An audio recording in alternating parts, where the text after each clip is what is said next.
بسم الله الرحمن الرحيم اللهم صل وسلم وبارك وأكرم وأنعم على سيدنا وحبيبنا ونبينا محمد وعلى آله وصحبه وسلم تسليما عدد ما احتى بعلمك وخط به قلمك وأحصاه كتابك ورضى اللهم عن ساداتنا أبي بكر وعمر وعثمان وعلي وعن الصحابة أجمعين وعن التابعين وتابعهم بإحسان إلى يوم الدين. Amma ba'd, assalamu alaikum wa rahmatullahi wa barakatuh et bienvenue dans ce 51e épisode de notre série sur le bien-aimé prophète alayhi salatu salam.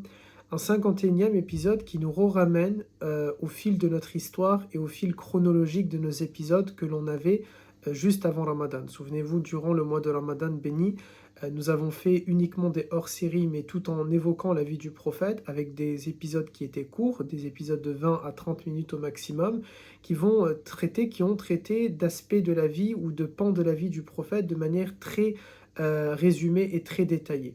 Aujourd'hui, on redémarre avec notre fil chronologique, avec notre fil historique de nos épisodes, et on retourne du coup au moment où nous sommes à l'arrivée du prophète alayhi salatu salam à Médine.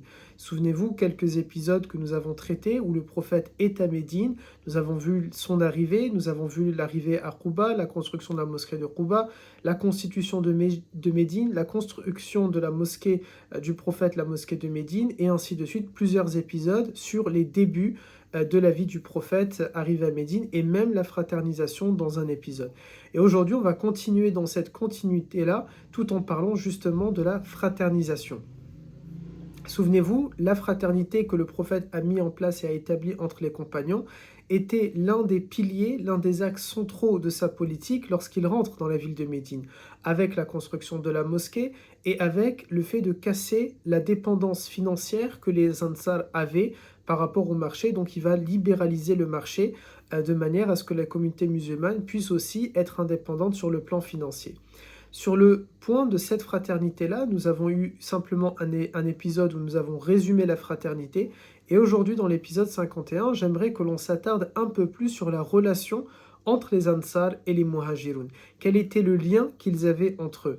Avant d'y arriver, rappelons un des éléments importants qu'on a un peu évoqué dans quelques épisodes, qui est que lorsque les compagnons Muhajirun ont quitté leur terre, leur ville natale, pour arriver à Médine, ils se sont retrouvés dans une situation où ils se sont sentis tristes, pas abandonnés, mais plutôt comme si ils ont abandonné leur terre, ils ont abandonné leur cité, ça les a travaillés, ça leur a fait quelque chose. Certains ont dit même qu'ils étaient presque en deuil, c'est-à-dire ils avaient véritablement ce sentiment-là d'avoir laissé une part de eux ailleurs. Et ici, c'est pas ils ne sentaient pas ce sentiment parce qu'ils ont laissé des maisons, parce qu'ils ont laissé des richesses, ce n'était pas ça, mais c'était véritablement l'attachement. Ils étaient attachés à cette ville qui n'était pas musulmane, à cette ville qui n'était pas un pays musulman, à ce territoire dans lequel il y avait des ennemis de leur liberté d'expression, de leur liberté de croyance, dans un territoire où ils étaient parfois réduits à l'esclavage. Et pourtant, c'est le cas par exemple de Bilal ibn Rabah,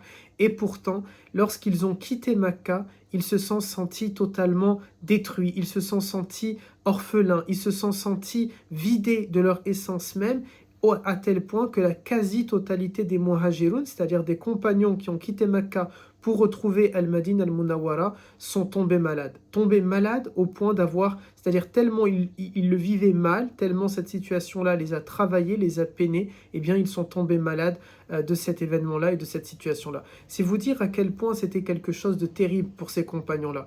Parfois, peut-être, quand on lit la sira, quand on regarde la sira, on a l'impression, astaghfirullah, qu'il s'agit de robots, qu'il s'agit simplement d'héros, qu'il s'agit de personnages fictifs, et on en oublierait peut-être, pas vous et moi, je l'espère, mais peut-être pour certains, on en oublierait qu'il s'agit d'hommes et de femmes qui ont des cœurs, qui ont des sentiments, qui ont des attaches, qui se sentent comme chez eux dans un endroit, dans un pays, même si ce territoire-là n'est pas musulman, ils y ont grandi, ils s'y sont mariés pour certains, ils y ont eu leur famille, ils y ont fondé leur entreprise, ils y ont passé leurs bons moments et leurs mauvais moments, ils ont des souvenirs, et donc forcément cet éloignement les a affectés.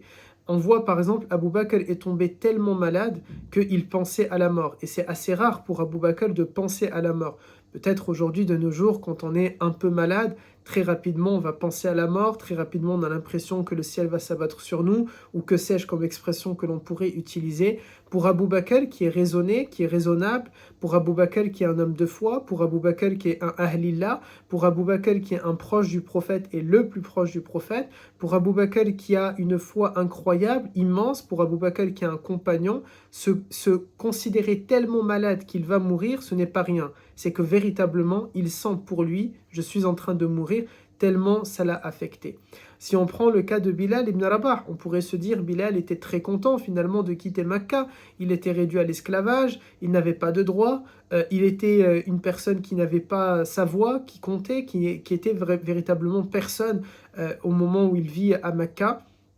Mais l'islam lui a donné la liberté, l'islam l'a honoré, l'islam lui a redonné de la dignité, mais ça c'est ce qui va venir après. Donc on pourrait se dire, finalement il va être content de vivre à Médine, entouré d'une société, d'une civilisation musulmane, et il laisse de côté un territoire païen qui l'a détruit, qui l'a rendu à l'esclavage, qui l'a muselé, qui l'a frappé, qui l'a torturé, eh bien non. Bilal ibn Rabah répétait des poèmes à Médine, des poèmes où il est en train de rappeler à quel point et combien Mecca est en train de lui manquer. Et il dit ces poèmes-là, et puis à la fin, il finit par dire Al-La'an. Al-La'an, c'est-à-dire il finit par Lana'atullahi ala Umayya ibn Khalaf, Lana'atullahi ala Utba ibn Rabi'a. Il fait Al-La'an, c'est-à-dire il va faire dua contre ces individus-là, ces hommes-là, ces chefs Qurayshites, parce que à cause de eux, j'ai dû quitter ma terre, à cause de eux, j'ai dû quitter mon pays, alors même qu'il est un esclave. Et donc on pourrait se dire, c'est paradoxal, parce qu'au contraire, il va aller dans un monde nouveau, c'est les États-Unis presque, vous voyez, il va aller dans un endroit où il va être libre, mais non, il se sent attaché, parce que véritablement, il sent que c'est sa terre. Combien même on l'a rendu à l'esclavage à Mecca, pour lui c'est son territoire et c'est sa patrie et c'est sa terre. Et donc les compagnons étaient de cette manière-là. Beaucoup vont tomber malades, beaucoup vont être attristés et ça va faire réagir Saïda Aïcha radiallahu anha, notre maman, notre mère, qui va aller voir le prophète alayhi salatu salam et lui dire tout simplement Ya Rasulallah, ils sont véritablement affectés, Ya Rasulallah, ils sont en train, et le chat qui vient comme d'habitude, ils sont en train tout simplement d'être tristes, c'est en train de les affecter, et c'est là où le prophète alayhi salatu salam va faire sa dua qu'on a déjà évoquée à un moment donné lors d'un épisode. Ça, le petit bruit que vous entendez, ça veut dire c'est le chat qui va pas tarder à arriver devant les écrans et tout me faire tomber peut-être. Hop, bismillah. Et du coup, je me suis pas trompé. Il va faire ad-dua le prophète alayhi salam en disant Allahumma habib ilayna al-madinata ka hubbi al-Makkah ka hubbi al-Makkata aw ashad. Cette dua là qu'on avait déjà vue et qui est Ya Rab, fais-nous aimer. Lui, il aime Al-Madina, mais il veut que Al-Madina soit aimé par lui et par ses compagnons encore plus ou au moins égal, voire plus que l'amour de Mecca. Et nous avions déjà eu alors l'occasion de répéter et de dire que c'est ce qui va arriver, à tel point que le prophète, lorsqu'il revient d'un voyage et qu'il voit Al-Madina de loin, il va se précipiter. Et cet amour-là pour Al-Madina, beaucoup de croyantes et de croyants de par le monde peuvent vous l'assurer et peuvent le dire, c'est véritablement un sentiment comme subhanallah, si le prophète lorsqu'il fait alayhi salam cette dua-là, il ne la fait pas que pour ses compagnons, mais il la fait pour la Ummah entière. Parce que l'amour que les gens ont pour Al-Madina est si particulier. On aime Al-Madina d'une manière qui est différente de l'amour de Mecca. Bien sûr, Mecca est très importante. Mecca, c'est là où il y a la Kaaba. Mecca, c'est là où on se rend pour faire un pèlerinage. Mecca, c'est là où le prophète est né. Mecca, c'est là où il y a eu cette ouverture, cette facilité qu'on célèbre en récitant Inna fatahna laka fathan mubina. Mecca, c'est de là que le prophète alayhi salam a entamé son voyage d'Al-Isra wal-Mi'raj. Mecca, c'est toute la saison 1 de notre série sur le prophète alayhi salatu salam. Mecca, c'est un lieu marquant, c'est là où l'islam a débuté et a marqué. Mais Al-Madina a cette valeur particulière. Pas uniquement, peut-être on peut croire à tort qu'aujourd'hui on aime, parce que beaucoup de gens disent véritablement se sentir plus apaisés à Al-Madina, aimer davantage Al-Madina, ressentir quelque chose à Al-Madina. Peut-être ils peuvent se dire, et c'est je crois à tort, de se dire on ressent ces choses-là parce que Al-Madina, il y a la tombe du prophète. Non, en réalité, ce sentiment est né chez les compagnons bien avant que notre bien-aimé ne décède. C'est parce que tout simplement, c'est le pouvoir, c'est le miracle de cette dua-là du prophète, alayhi salatu salam. Ya Rab fait qu'on va aimer Al-Madina comme Mecca, et donc peut-être que certains d'entre nous ont atteint ce niveau-là de comme Mecca, ou plus encore, ça ne veut pas dire que c'est un niveau supérieur ou moindre, mais il y a ces deux côtés-là, soit comme Mecca, ou bien plus que Mecca. Aussi, lorsque les compagnons sont arrivés à Médine, la relation, puisque c'est l'objet de notre épisode aujourd'hui, quel est le lien? C'est cette fraternité qu'on avait déjà vue, mais qu'on va développer un peu plus aujourd'hui, avec le partage des biens, mais pas que. Les Ansar vont se dépouiller de tout, eux-mêmes. Ils vont tout enlever. Ils vont donner de leur richesse, ils vont donner de leur temps, ils vont vraiment être présents pour les compagnons venus de Mecca. Et ils vont réaliser quelque chose où on doit tirer une leçon, c'est la tradition maintenant constamment de répéter, on doit lire la sira en tirant des enseignements. Par exemple, là, le premier qu'on aurait pu dire et citer, c'est nous devons nous efforcer d'aimer Al-Madina. Nous devons nous efforcer de l'aimer autant que Mecca, et donc déjà d'aimer les deux cités, ou bien de l'aimer davantage. C'est un premier enseignement, parce que sinon c'est aller à l'encontre d'une invocation que notre bien-aimé a fait auprès d'Allah Azza wa Jal pour ses compagnons, certes, mais nous sommes leurs suiveurs, les suiveurs des suiveurs des suiveurs. Nous sommes ceux qui veulent marcher dans leurs pas, ceux qui veulent ressembler au Salaf as-Salih. Et donc nous aussi, nous devons aimer Al-Madina al-Munawwara. Deuxième enseignement que l'on doit retenir, c'est la traduction de l'iman qu'ont eu les compagnons.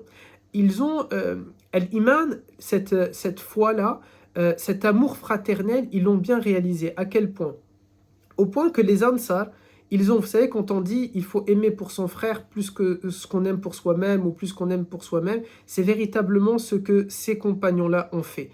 Les compagnons de Médine ont eu un véritable iman, une véritable foi, un véritable amour, une véritable mahabba, un véritable ukhuwa, une véritable fraternité pour leurs frères venus de Mecca. Ils étaient prêts, au nom de leur foi, à tout mettre en œuvre et à se sacrifier en 20 000 et en 20 milliards de morceaux et en atomes aussi petits pour être au service des compagnons.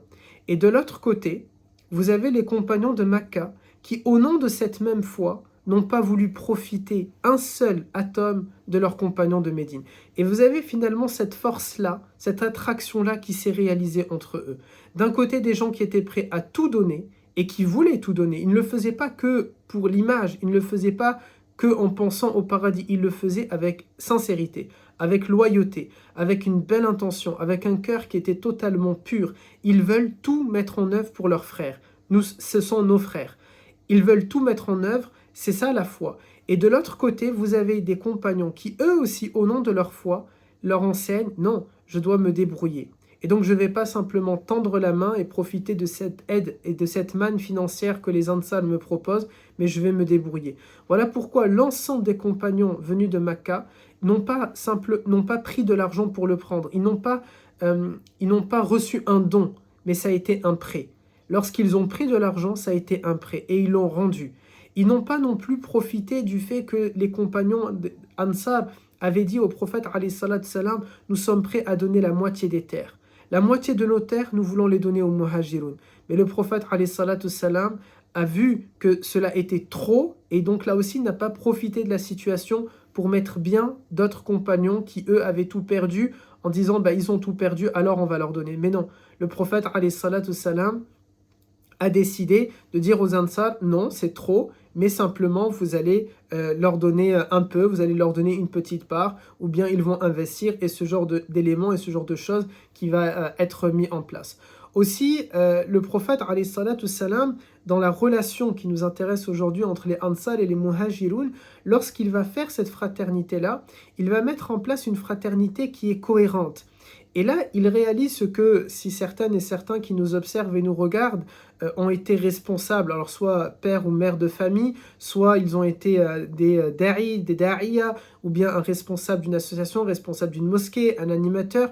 Souvent, lorsqu'on va être confronté à un groupe de personnes qu'on a la charge et la responsabilité, si on sait qu'ils ne se connaissent pas, on va essayer de les mettre à l'aise et on va essayer de voir les différentes personnalités pour regrouper des personnes qui ont des points communs. Parce qu'on va se dire, tiens, telle personne, elle va s'entendre bien avec telle personne. Parfois, pour celles et ceux qui ont fait des plans de table pour leur mariage, ils ont fait exactement de la même manière. Tiens, je vais mettre telle personne à côté de telle personne qui va monter avec telle personne, de manière à faciliter la communication et les échanges. Le prophète a fait cela. Il n'a pas pris au hasard un compagnon Ansar et un compagnon Muhajir, mais il a regardé les personnalités. Est-ce qu'elles se ressemblent? Est-ce qu'elles sont semblables? Voilà comment Abu Bakr radiallahu anhu a été mis avec Khalid ibn Zayd parce que les deux sont des notables. Voilà comment le prophète alayhi salam va mettre les entrepreneurs entre eux. Voilà comment il va mettre tel compagnon qui est plutôt sensible avec tel autre compagnon qui est plutôt sensible. Il va vraiment faire attention à ça. Et là aussi, ça nous montre encore quelque chose. Ça doit nous pousser à extraire un enseignement. Un enseignement qui est que il alayhi salatu salam est en train, si vous voulez, plutôt, si je dois le reformuler, lorsqu'on veut ressembler au prophète sallallahu alayhi wa sallam, on doit prendre ce fait-là et cet enseignement-là. Dans la vie de tous les jours, lorsque je suis face à des personnes que moi je connais mais que eux ne se connaissent pas, lorsque je suis un responsable associatif, lorsque je suis le responsable d'une mosquée, lorsque je suis le responsable d'une famille, c'est à moi de mettre à l'aise les gens. Et aussi, cela nous montre autre chose, que le prophète les connaissait, y compris les compagnons qui vivaient à Médine et donc loin de lui, qui n'étaient pas encore, peut-être les muhajiroun, on peut se dire, il a grandi avec eux, il les connaît, mais il a aussi appris à connaître les ansar. Rappelez-vous, nous avons dit, il y avait de la communication qui se faisait. On ne sait pas, est-ce que le prophète a cherché à connaître leur comportement, leurs caractéristiques à travers ça? Est-ce que c'est quelque chose d'inné que Jibril alayhi salam lui a mis dans son cœur directement? Est-ce que c'est lui, sallallahu alayhi wa sallam, qui a posé les questions à Jibril avant de faire? Allahu a'lam. Allahu a'lam. Mais, in fine, le résultat est le même. Il a mis des compagnons qui se ressemblent et qui ont des points communs entre eux. Et ça doit nous montrer un exemple, ça doit nous permettre de tirer un enseignement. Parce qu'encore une fois, lire la sira pour lire la sira, c'est passer à côté de l'essentiel. Par contre, lire la sira en tirant des enseignements, en comprenant des faits et en essayant de les appliquer dans notre vie et au quotidien, à ce moment-là, c'est quelque chose qui va être beaucoup plus intéressant parce que c'est ça, vivre la sunna finalement. Et d'ailleurs, al-ukhuwa, ce principe de fraternité, c'est une sunna en elle-même. Le prophète sallallahu alayhi wa sallam a mis la fraternité pas uniquement lorsqu'il est arrivé à Médine. C'est-à-dire qu'on le sait, on l'avait vu, lorsqu'il arrive à Médine, il met en place 3 choses, dont la fraternité. Si c'était que ça, je ne vais pas faire un deuxième épisode où on reparle de la même chose. Mais l'épisode aujourd'hui, il nous parle du lien entre les Ansar et les Muhajiroun, qui est né de cette fraternité-là, parce qu'elle a duré tout au long de la Sira.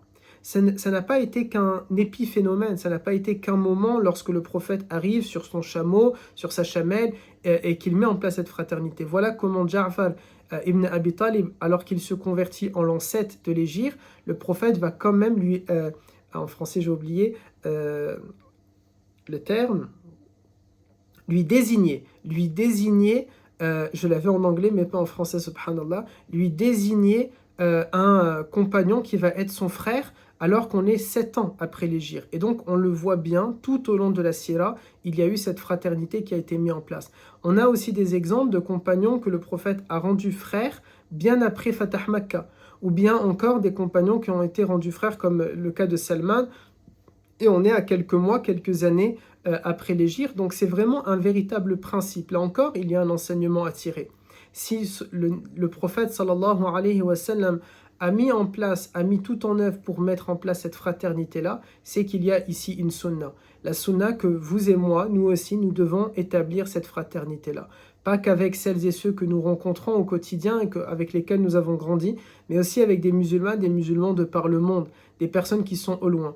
Et c'est de cette manière-là que notre umma sera apaisée. Quand on voit, et je ne veux pas faire de politique ici parce que ce n'est pas le but de la chaîne, ça n'a pas été le but de cette page et donc je ne vais pas en faire, mais quand on voit notre communauté tellement divisée de par le monde, quand on voit notre communauté qui s'entretue, quand on voit notre communauté avec deux camps, deux clans, qui les deux disent la ilaha illallah Muhammad Rasulullah, mais sont prêts à se tirer dessus, sont prêts à se diviser, sont prêts à se poignarder, sont prêts à se faire des coups bas. On est bien loin de cette fraternité que le prophète alayhi salatu salam a mis en place. Et si on comprend et si on extrait de la sira cet enseignement-là, Nabi sallallahu alayhi wa sallam a tout fait pour apaiser les tensions. Nabi alayhi salam a d'abord travaillé pour apaiser les Aws et les Khazraj d'un côté, et puis ensuite pour les unifier aux Muhajiroun, et puis ensuite pour maintenir cet équilibre-là et pour maintenir cette fraternité-là. Nabi alayhi salam a même cherché à apaiser les tensions avec les autres communautés, on a déjà eu l'occasion de le dire. Alors on se dit, malheureusement, nous sommes bien loin de ce travail-là que notre bien-aimé alayhi salam a fait. Je vois ici à Montpellier, mes élèves me parlent très souvent de la fin des temps, c'est pas un sujet que j'aime trop discuter avec eux, mais subhanallah, j'ai l'impression que c'est un sujet par exemple qui passionne, on a presque tous envie de parler de la fin des temps, la fin du monde, et ceci et cela, mais on ne se prépare pas à ça. Et quand c'est ce que j'essaye de leur dire, s'ils me regardent, les garçons, je leur dis souvent ça, si vous voulez, si vous aimez tellement la fin des temps, si c'est un sujet qui vous passionne autant, alors préparez-vous. Comment allons-nous faire quand on va rencontrer le prophète alayhi salatu salam? Sommes-nous au rendez-vous de Al-Ukhuwa, par exemple, pour évoquer le sujet qui est le nôtre aujourd'hui? Sommes-nous au rendez-vous par rapport aux différentes actions que notre prophète nous a demandées? On ne peut pas simplement être passionné par la fin des temps et par le jour du jugement si on ne s'y prépare pas. De la même manière qu'on ne peut pas se déclarer un grand amoureux de la ilaha illallah et de l'islam et du prophète alayhi salatu salam si on ne marche pas sur ses pas. À un moment donné, il nous faut être cohérent et prendre des actions et des mesures, comprendre la sira, lire la sira et tirer des enseignements de la sira. C'est ce qu'on essaye de faire à notre toute petite échelle ici sur la page Facebook Muhammad, de manière humble et modeste, et bi'idnillah, en espérant pouvoir être des sabab dans cette lignée-là, dans ce lignage-là, et dans ces actions-là. Le prophète alayhi salatu salam également, quand on regarde la sira et le lien qu'il y a eu entre les Ansar et les Muhajiroun, dans leur arrivée dans les débuts de Médine, on ne peut pas aussi parler de ce début-là sans parler du tout premier hadith qu'il y a eu à Médine. Puisque l'épisode aujourd'hui pourrait à la fois s'appeler la relation entre les Ansar et les Muhajiroun, mais aussi finalement les débuts de Médine, une partie 2, une partie 3, puisqu'encore une fois, on revient chronologiquement là où nous nous étions arrêtés avant Médine. Et le premier hadith qui est apparu à Médine, c'est celui qu'a rapporté, je lis pour ne pas me tromper, Abdallah ibn Salam, qui était un rabbin. Abdallah ibn Salam était un rabbin qui s'est converti à l'islam très tôt, dès l'arrivée en fait du prophète sallallahu alayhi wa sallam dans la ville de Médine, mais au moment où le prophète rentre à Quba, lui n'est pas encore musulman. Et il raconte que tout le monde s'est précipité, tout le monde courait un peu pour aller voir le prophète alayhi salam et pour l'apercevoir. Et lui, finalement, pas parce qu'il est musulman, mais plutôt de la curiosité, il va se dépêcher, il va lui aussi courir, il va se frayer un chemin. Et il dit, radiallahu anhu, il dit, lorsqu'il arrive devant le prophète et qu'il va le voir, il comprend à ce moment-là, il dit, j'ai su que ce n'est pas un menteur. Il avait véritablement dans son visage le fait qu'il n'est pas un menteur. C'est ce qu'on appelle al-firasa. Al-firasa, probablement certaines et certains qui nous regardent aujourd'hui en direct ou bien en replay comprennent de quoi il s'agit. Al-firasa, c'est lorsque on est, bi'idnillah, on espère être compté parmi les croyants auprès d'Allah Azza wa Jal, c'est le fait de ressentir. Mais attention, je ne dis pas ressentir dans le sens qu'ils ont un super pouvoir et un truc, une baguette magique ou un petit sort ou des gris-gris, pas du tout. C'est la foi, al-firasa, il y a un hadith à ce sujet-là, dans Sahih al-Bukhari, c'est le fait qu'un croyant arrive à détecter est-ce qu'une personne est bien ou pas bien. Alors, c'est pas quelque chose de catégorique, et il n'y a pas à dire que je suis un croyant, j'ai détecté que tu es mauvais ou que tu es bien, mais c'est un feeling. Peut-être le terme anglais de cette manière-là le résumerait bien, c'est un feeling. En général, lorsque on est un croyant, on apprécie les gens bien et on arrive à voir, alors il y a une expression chez les Marocains en Darija, on voit soit le msarf wujho ou bien mnowar wujho. Il est soit illuminé dans son visage ou bien on voit une certaine malédiction dans son visage. C'est-à-dire c'est simplement un ressenti. un feeling. Et ce Abdullah ibn Salam dit cette firasa-là. Il n'est pas encore croyant, mais finalement sa fitra vient de se réveiller à la vue du prophète alayhi salam. Sa fitra vient de se réveiller, et quel beau moment à ce moment. La clairvoyance, barakallahu fik, cher administrateur, une certaine clairvoyance pour voir et comprendre la personne qu'il y a en face de moi. Comment est-elle? Est-ce qu'elle est bien ou est-ce qu'elle est mauvaise? Et ce Abdullah ibn Salam, subhanallah, qui va pouvoir, sa fitra qui se réveille, vous savez, cette innée qui cherche à reconnaître l'existence d'Allah Azza wa Jal, qui se réveille en voyant le prophète sallallahu alayhi wa sallam et en attestant, wallah, il n'est pas un kadhab. Il atteste, cet homme ne peut pas être un menteur. Cet homme, c'est le plus clairvoyant. Cet homme, c'est le plus lumineux des hommes que j'ai rencontrés. Cet homme n'est pas un menteur. Et donc, j'ai envie de l'écouter et de le suivre. Et puis, ce Abdullah ibn Salam, qui nous rapporte du coup le premier hadith, c'est lui qui nous le rapporte. Et quel homme qui nous rapporte le premier hadith de Médine? Le premier hadith de Médine est rapporté par un homme qui atteste en premier, bien que tous les autres, bien sûr, qui étaient musulmans, c'est sous-entendu qu'il croit que le prophète n'est pas un menteur, sinon ils ne le suivent pas. Mais là, lui, il l'exprime, il le dit à voix haute, il n'est pas un menteur. Et il a cette émotion-là. Et c'est lui qui va nous rapporter le premier hadith qui dit, Allahumma salli alayka ya sayyidi Rasulallah, le prophète donc il dit, afshu salam, passez le salam, wa at'imu ta'am, nourrissez ceux qui ont besoin de nourriture, ceux qui vont mendier, wasirul arham, préservez vos liens de parenté, visitez vos proches. On pourrait le comprendre dans wasirul arham, c'est pas une définition que je vous apporte mot pour mot, mais c'est le sens ici. Wasallu billayli wa nasu niyam, priez de nuit alors que les gens sont endormis, alors que les gens sont en train de dormir. Et sur ce sujet-là, il y a tout un sujet qui me tient énormément à cœur, qui est la prière de Tahajjud. J'ai eu peut-être l'occasion de le dire et de me faire remarquer par rapport à ça. Tahajjud, c'est une des prières les plus importantes qui existent dans la vie des croyants. Et donc si je peux me permettre, sans que ce soit quelque chose bien sûr de moralisateur, je ne me le permettrai pas, mais veillez aux prières de la nuit et soyez attachés aux prières de la nuit. Et pour la petite histoire, je suis en train de préparer un livre sur ce sujet-là, et peut-être, bi'idhnillah, on aura l'occasion d'en discuter un jour sur cette page Facebook Mohammed en direct, ou bien sur YouTube, bi'idhnillah. Il dit « Wasallu billayli wa nasu niyam » donc priez de nuit alors que les gens sont en train de dormir. « Tadkhulul jannata bisalam » vous rentrerez alors au paradis en toute paix. Là aussi, attention à ne pas regarder parfois les hadiths de manière très littérale, parce que c'est un peu trop facile. J'ai un peu de gêne avec ceux qui vont simplement prendre un hadith et se dire « Ok, j'ai nourri un pauvre, j'ai fait la prière de Tahajjud, j'ai rendu visite à ma famille, j'ai passé le salam aux gens, c'est bon, je suis tranquille, je rentre au paradis. » C'est toujours le maximum que l'on peut gagner. La prime la plus haute, le salaire le plus haut qu'Allah Ta'ala peut nous donner dans ce hadith-là, c'est d'entrer au paradis en paix.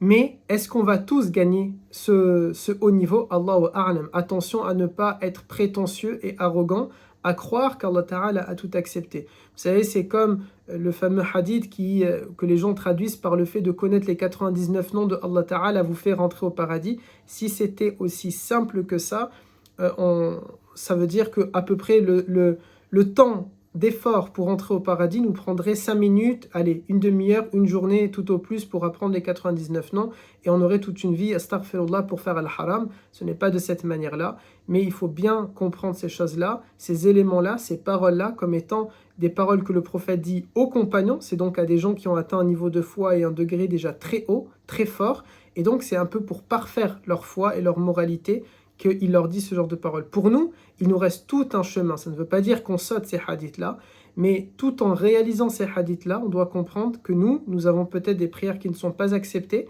une intention qui est peut-être pas purifiée, un cœur qui est peut-être rempli malheureusement de maladies du cœur, des péchés qui n'ont pas été pardonnés, une taouba qui est mal faite, et beaucoup d'autres malheureusement bémol et défaut. On est en train de parler ici des Ansar et des Muhajiroun. N'oublions jamais qu'on va être jugé à côté de eux. Chaque communauté sera jugée ensemble. La communauté de Adam, de Nuh, de Idris. J'allais dire malheureusement, et en même temps on a de bon côté, alhamdulillah, d'être de la communauté de Muhammad alayhi salatu salam. mais aussi malheureusement, ça veut dire que les premiers hommes de notre communauté qui vont être jugés, ils sont les meilleurs hommes que la terre ait portés. La première, la deuxième, la troisième génération. Et puis nous, on va venir juste après ces grands-là, après ces hommes-là qui ont été prêts à tout donner, qui ont été fraternels, qui se sont investis, qui se sont donnés pour l'amour d'Allah Azza wa Jal et qui ont été des fidèles suiveurs du prophète alayhi salatu salam.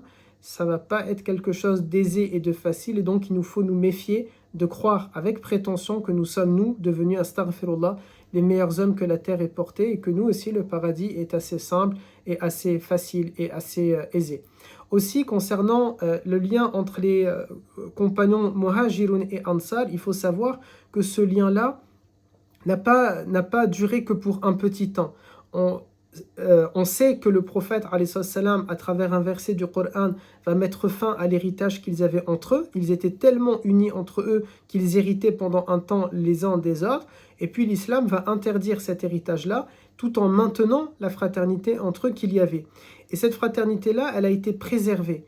Elle a été préservée même après la mort de Nabi alayhi salatu salam et du vivant même du prophète, à tel point que quand on lit la sira, quand on se penche dans la sira, quels que soient les livres, quelles que soient les chaînes Facebook que vous regardez, les chaînes YouTube, les professeurs qui interviennent que vous allez regarder, vous allez vous rendre compte que la fraternisation que le prophète avait mis en place, alayhi salam, entre deux compagnons, elle a duré pendant des dizaines et des dizaines d'années. Elle a duré pas des dizaines d'années, astaghfirullah.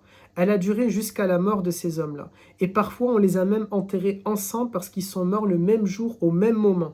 Cette fraternité-là, on s'en rend compte quand on regarde les hadiths, quand on regarde les histoires. On les voit qu'ils sont toujours ensemble. C'est le cas de Salman al-Farisi, de Abu Darda. On a par exemple des hadiths, puisqu'on parlait de la prière tahajjud qui me tient à cœur, on a par exemple un magnifique hadith dans lequel Abu Darda et Salman al-Farisi vont camper ensemble. Ils sont en train de dormir ensemble et l'un veut se lever pour prier tahajjud et l'autre lui dit non, redors. Et puis après, un peu plus tard, il se lève pour prier et l'autre lui dit non, dors. Et puis encore un peu plus tard, il lui dit non, dors. Et puis ensuite, c'est le deuxième qui n'arrêtait pas de dire, volontairement je dis le deuxième pour susciter un peu l'envie d'aller chercher et d'apprendre cette histoire-là. Et puis c'est celui qui n'arrêtait pas de dire non, dors, qui au dernier tiers de la nuit va se lever, va réveiller son compagnon, son frère, son ami, l'élève du prophète, alayhi salatu salam. Les deux sont les élèves, mais il réveille son autre frère qui est l'élève du prophète, alayhi salatu salam, pour lui dire maintenant, it's time, maintenant c'est le moment pour aller prier tahajjud.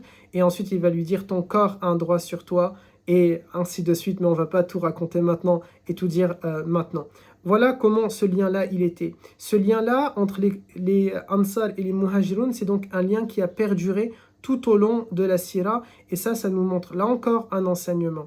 Lorsque on dit à quelqu'un tu es mon frère, aujourd'hui c'est une parole que l'on peut dire facilement et de manière aisée. Il faut que ça signifie véritablement quelque chose. Être le frère de quelqu'un, ça doit signifier quelque chose.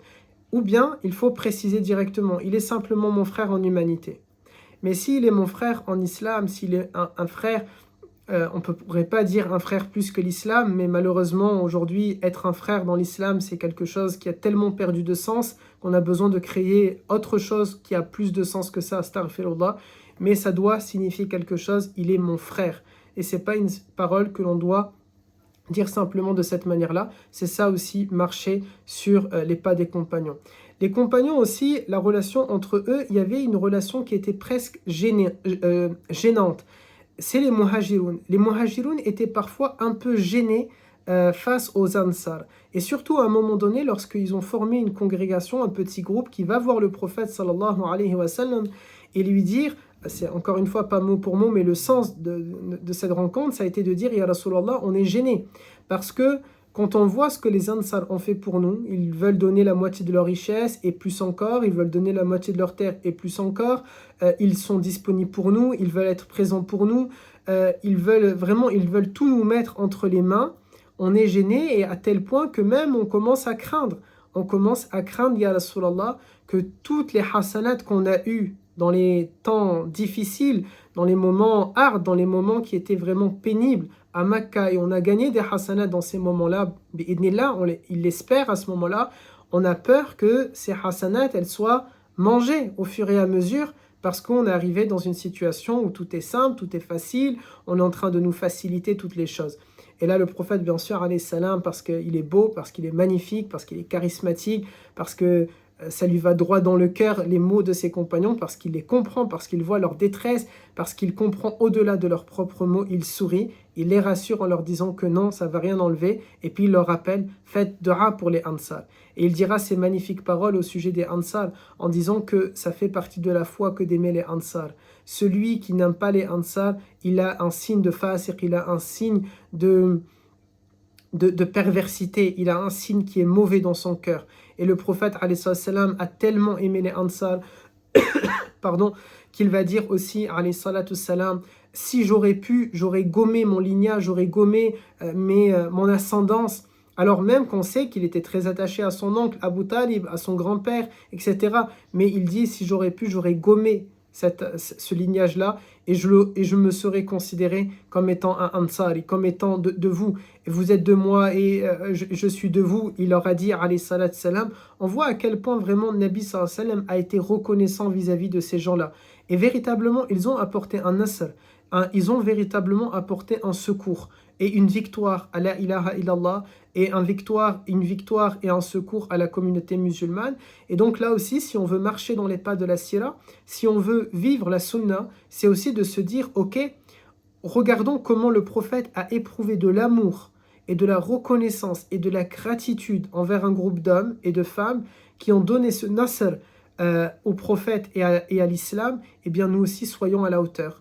Qu'avons-nous fait, nous, pour apporter cette victoire-là? Alors, il ne s'agit pas d'une victoire sur le plan militaire ou quoi que ce soit, une victoire dans le sens des idées, une victoire dans le sens de l'action, une victoire dans le sens que nous aussi, nous devons être des personnes qui se levons tôt, qui prions, qui pratiquons notre religion, qui sommes des modèles, qui sont des exemples, des personnes qui vont sortir les gens des ténèbres, de manière à ne pas être l'inverse. Parfois, on a l'impression dans notre communauté, on est en train d'essayer d'assombrir les gens. Souvenez-vous de ce verset dans le Coran, je crois, si ma mémoire est bonne, c'est soit juste après Ayat al-Kursi, ou bien avant Ayat al-Kursi, ou bien, mais là je dis beaucoup d'hypothèses, ou bien juste avant Amana Rasul, avant les deux derniers versets de Surat al-Baqarah, où Allah Ta'ala se définit comme étant celui qui a sorti les gens des ténèbres vers la lumière, alors que Shaitan, At-Taroud, c'est celui qui a sorti les gens de la lumière vers les ténèbres.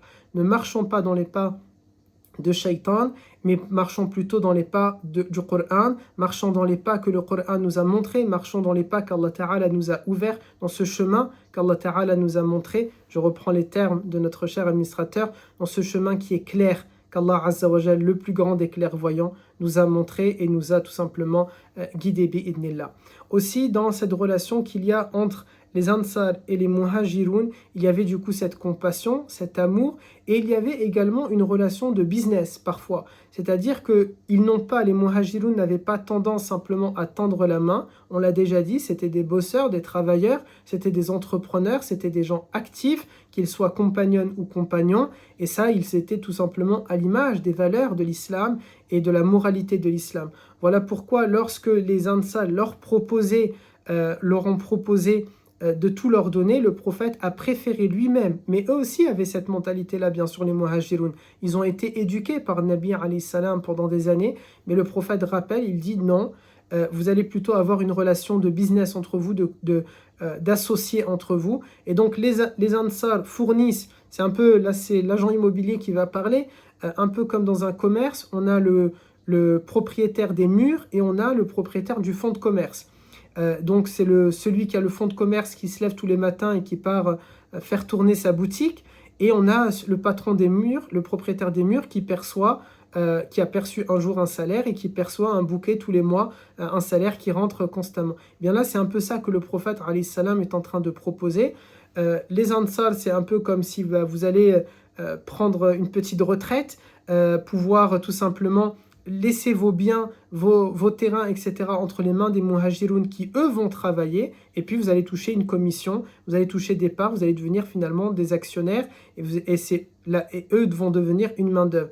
Et aussi, le but, bien sûr, ce n'est pas de laisser ad vitam aeternam dans cette situation-là, ça a été d'encourager les Muhajiroun par la suite à créer leur propre business, parce qu'ensuite, il y aura d'autres musulmans qui vont venir et qui auront besoin de travailler pour sortir de la pauvreté, pour sortir de la dépendance, pour sortir de l'esclavage, etc., etc.